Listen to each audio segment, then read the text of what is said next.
Coming up on iItaly TV, a brand new episode from the second season of Grandparents and Grandchildren in Italian America. Fred Gardaphe in conversation with his grandchildren Michelangelo and Anthony. Fred Gardaphe, Distinguished Professor of English and Italian American Studies at Queen's College and the Calandra Institute, talks to his grandchildren of his life as a boy in Chicago, his relationship with Italy, and his love for culture.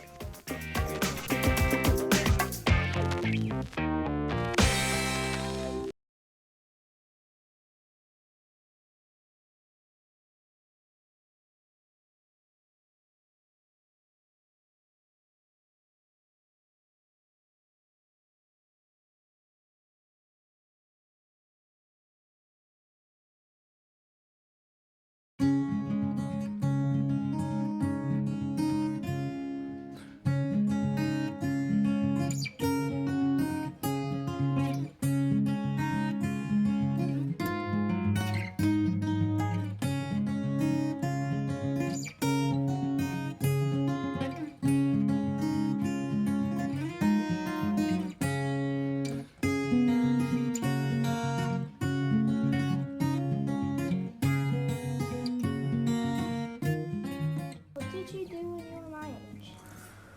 Let's see, you're 9 years old? Yeah. Well, I think baseball was my life. But when I wasn't playing baseball and going to school, I had to work in my grandfather and my father's store. They had a pawn shop.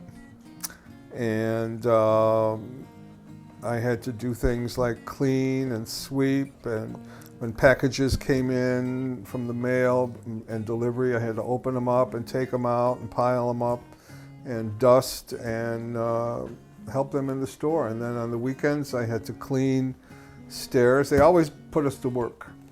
When I was Anthony's age, how old are you? 6.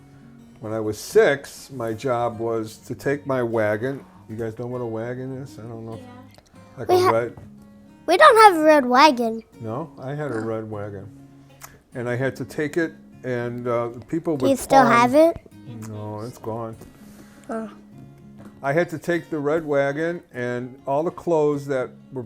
So you had to to pile the it pawn up? shop. Yes. How Like did you know? folded, pile it up? No, I didn't have to fold. I just threw them in the. And then make one big pile? Made a huge pile, and then where did I go? I took the wagon across the railroad tracks to the cleaners, and I brought them there. Then you went away with the wagon and then came back to get the clothes. Were you there? No. How did you know that's what I did? I had no idea. I just That's guessed. exactly right. I just guessed. They would give me all tickets for all the shirts and pants and. Undies. No, they didn't pawn their underwear. But these people would take off their coats, and they would ask my grandfather, "How much money will you give me for this coat?" And my grandfather would say, "I will give you $5 or $10." And he'd give them the money. They'd take the coat. I'd have to bring it to the cleaners, and then they'd come back and they'd give my grandfather $6 or I was gonna $7. be guessing that. That was gonna be my next. Yeah, because you guess. got to make some money. I know. So, so there was always work. Of course, we played, and we always spent time with family because And everybody then, lived. Like you had to go back to the cleaners for like you put the clothes at the cleaners for a few days, and then came back and. It's like you already know what I've been doing. Where did you grow up? I grew up in a little town called Melrose Park. I was born in Chicago. And then you went to Maslow Park. Melrose Park. You've been to Melrose Park. Remember where Nani used to live? I don't know Oh if you yeah. know. Yeah. And Melrose Park is a little town just west of Chicago. Like so, it's like a little town, like but there's a lot of people. Yeah. 25,000 people. Oh my God! But that's one small town.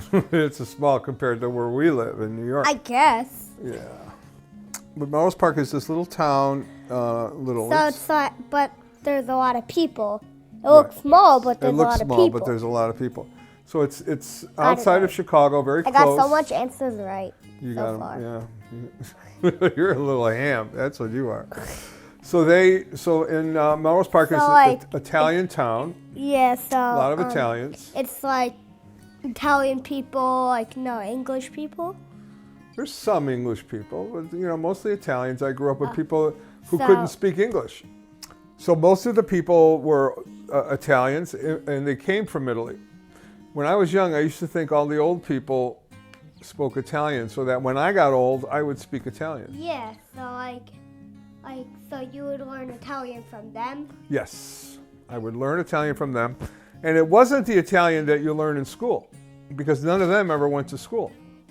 They came here, they worked, and they got jobs, and their kids went to school. So my mother went to school. When they grew up, they went to work. Well, they had to go to high school before work. Nope, they didn't go to high school. Middle school? Not even middle school. College? Nope. Or did they? Was Or there as just, soon like, as one they got out school? to school, they went to work. They never went to school. If they went to school, they may have gone to school when they were very little, But And then they grew up to go to work. right, they went right to work when they were young as they could. Some people were 11 years old, 9 years old, went to work. Oh my gosh. Yeah, because they were poor, and so they worked and worked, and then when they saved money, they came to the United States and they worked and worked, and their then kids they went to school. build house so they can make money and then buy stuff. Well, they built a house or they rented a house, but they put their kids in school, and that's and when. then they, as soon as they grow 9, 10, or 11, 12, or 20, they could go to work. Right. And a lot of people did that. So Mikey can go to work. No. Well, you could go to work. Okay. Does I'll do Grammy that right now. I'll skip school. does Grammy Oh, ever this can't Grammy ever put you to work? What? Yes. Grammy? Yeah. All the time. She never put you to work? Well, sometimes. Yes, she does. Sometimes. I think you mean all the time. I think Yeah, she means see, sometimes. that's how it is. Everybody's got to pitch in to help the family. When are we 'cause- going to be making the dinner already? Are you getting hungry? Yeah.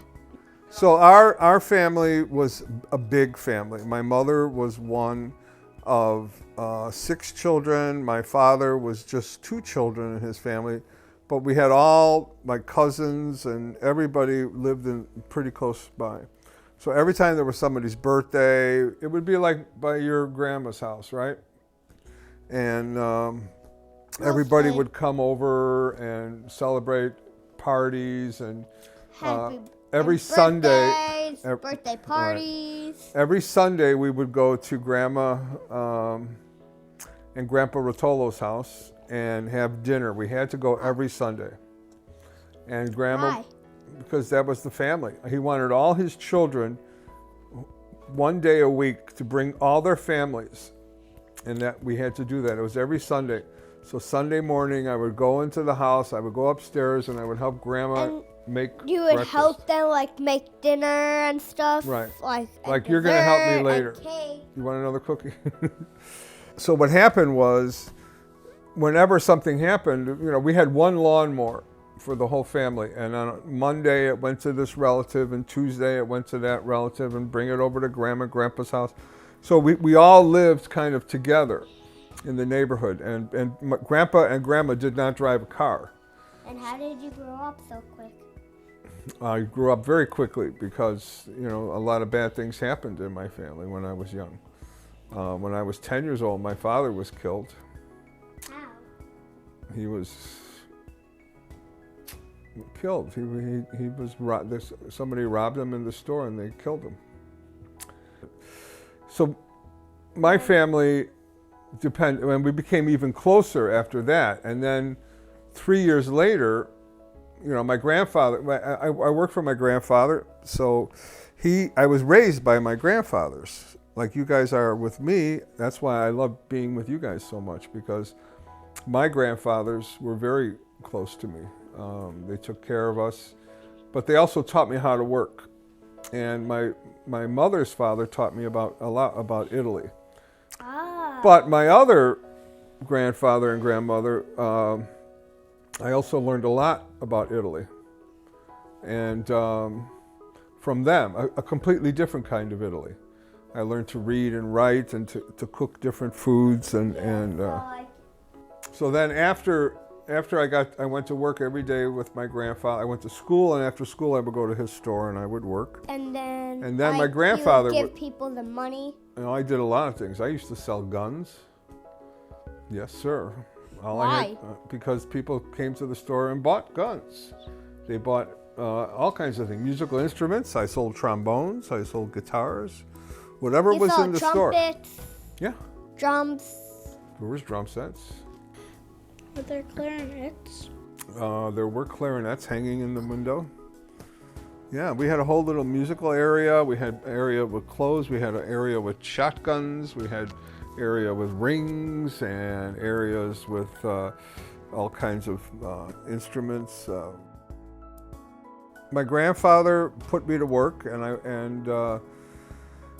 then when I was 14 years old, somebody came and robbed my grandfather, and they shot him. So I had to take over everything. 14 years old, I had the whole Even your store. mom? I helped my mother. Was it the same person? No, it wasn't the same. Okay, wasn't you the should same. just got gunshot.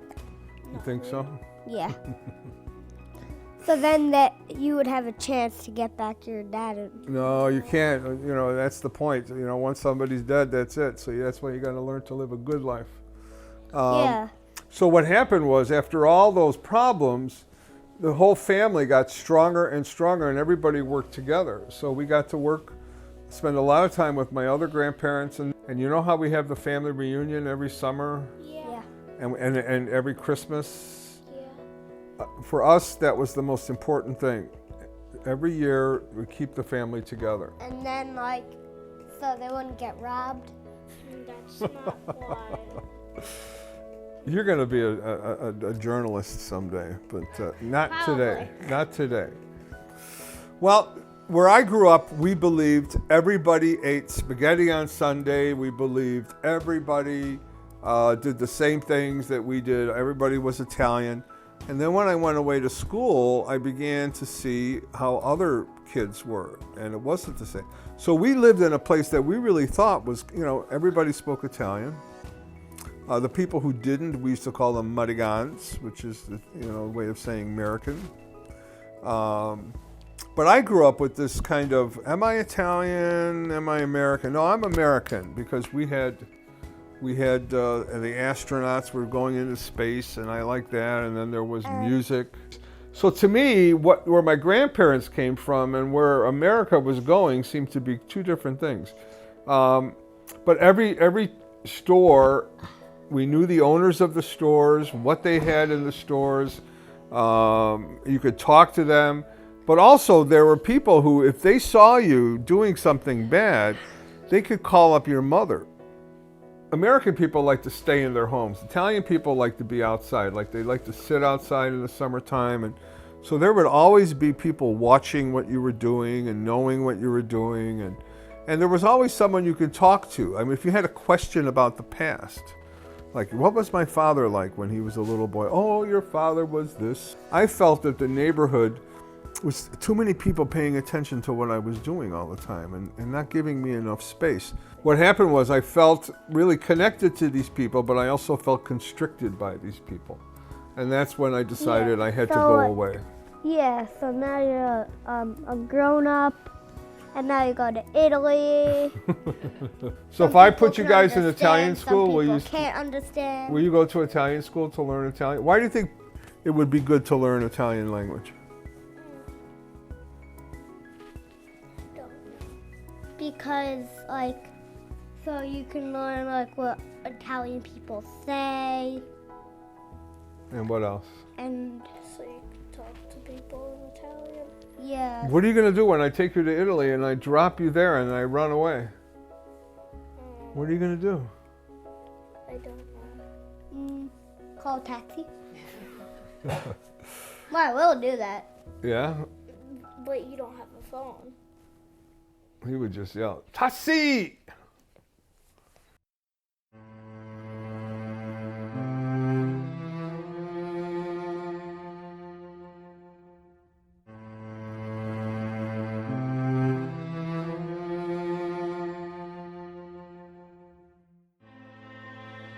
How'd you become a professor? Well, when I went to school, I went to a very nice high school that we had to wear ties and shirts, and it was all Of course all you had boys. to wear short shirts. Well, you had to wear shirts, buttons, and collars and ties. I couldn't wear T-shirts. I couldn't wear gym shoes. It was a very strict school. Fenwick High School was a very good experience. I didn't really like it at the time, but I love it now. And at that school, we dressed like we were professors. And so when I would come home from school, the people in my neighborhood would say, "Oh, here comes the professor." So they would think you're actually a professor? I was 12 years old, 13 years old. Did you ever see a 13-year-old professor? No. Sure enough, now I'm a professor. I went to work. I was going to college. You still go to school? Do I still go to school now? Sort of. You do. I teach there. So you technically do go there. So I grew up in the neighborhood, and I also went to work, and I was going to college full time. I wanted to be a writer, but I knew I needed a job. So I tried writing in newspapers, I tried writing in businesses, and I didn't really like it that much. So what happened was I wanted to be a writer, and so I decided that I needed a job, and I became a teacher. And I actually really liked teaching. I didn't think I was going to like it that much. So I became an English teacher. You loved it? I love it. There's not a single day in my life that I went to work and said, I don't want to be here. And I'm thankful I made that decision. I became a writer and a professor and a reader. And for me, books are ways of protecting you from the life that you might have to live if you didn't. I'll tell you a story. Once when I skipped school one day, and I went to work. And an old man I was working with said to me, "Why are you here?" I said, "Because I can make extra money." He says, "You should be in school." I said, "Oh, I could go back to school tomorrow." He says, look at me. I'm an old man. I have to do this work. I have to carry these boxes and load these trucks.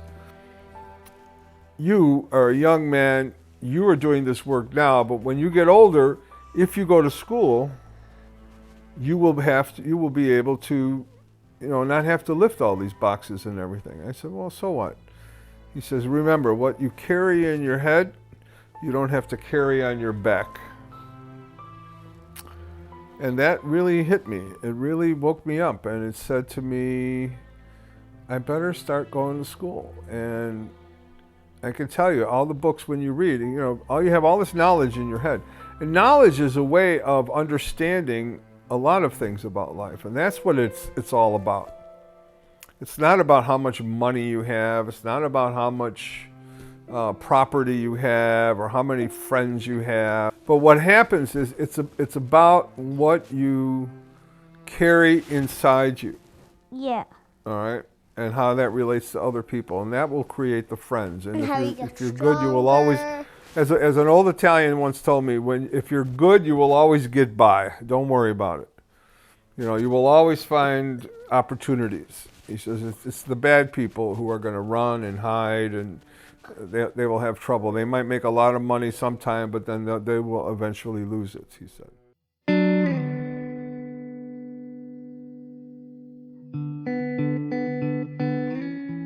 We have a huge, a very big Italian family, and we get together every summer. We get together every summer for a big reunion, and everybody brings food. Where do we go?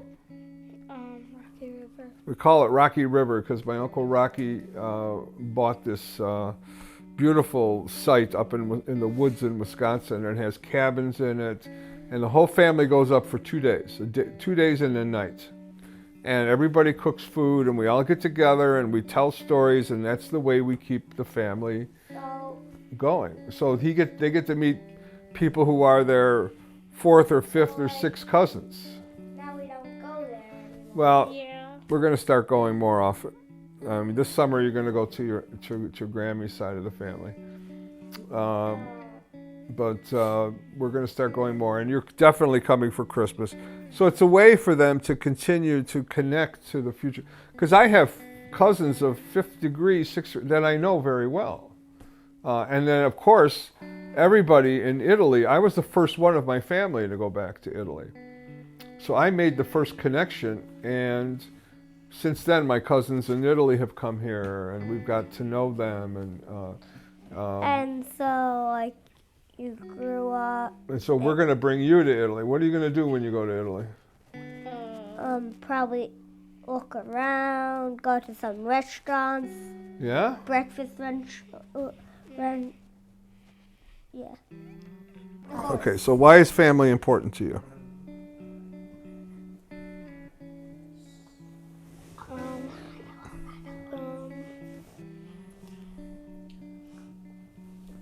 It's important to me because without family, I wouldn't be able to do a lot of stuff. Like what? I wouldn't be able to go to school. I wouldn't really have any friends. Can you imagine being without a family? You know, what would that be like? Horrible. Well, a lot of people. Then you would have no mom or dad. Right. But so that's what it taught me. It taught me that no matter what happens to you, somebody could kill this person. They kill everyone, but everybody works together to make your life better. Do I ever work with you to make your life better? Sometimes. You guys make my life better, especially when you are playing sports and I'm watching you, and when you guys let me read you stories. And we go to sleep. When you go to sleep, yes. Or when you stay overnight and we have sleepovers. Those are good. And especially when we cook. I love cooking with you guys. Yeah. Do you remember? Us, like in the food. Yeah, you guys are good eaters. Do you remember what happened one time? Was it you? One time we were cooking and you were using the knife and your mother walked in and she screamed. Do you remember this? Oh, that was me. That was you? So I was teaching Anthony and Mikey how to cook and something I never would have done with your mother or your father. When they were your age, I would never let them have a knife. I was their father. How could you do that? But you guys, I mean... We're old enough to use a knife. Well, I figured that out, but I'm old enough to use a butter knife. Right. But you can use a good knife. But what happened, listen to this story. So what happened was, I was in Italy when your mother called me up and she says, I'm having a baby. I go, you're too young to have a baby. Were you having a baby? And she said, yes. And one of my aunts in Italy said, what's wrong, Federico? You don't look too happy. I said, I am happy, but my daughter says she's having a baby. You should be so happy. You're going to be such a good grandfather. You're going to be young and you're going to be a grandfather. And I said, well, I'm worried about them. Can they afford to raise it? She said, oh, don't worry. She said, just remember, grandchildren are the gift you get, the reward you get for not killing your kids. If you take care of your kids and you raise them right, then you get good grandchildren. And that's what I got. Andiamo a fare pasta. You want to go make some pasta? Yeah. All right. Pasta time. Pasta time. All right, let's go make some pasta. All right, who's going to chop the garlic? You want to chop the garlic too?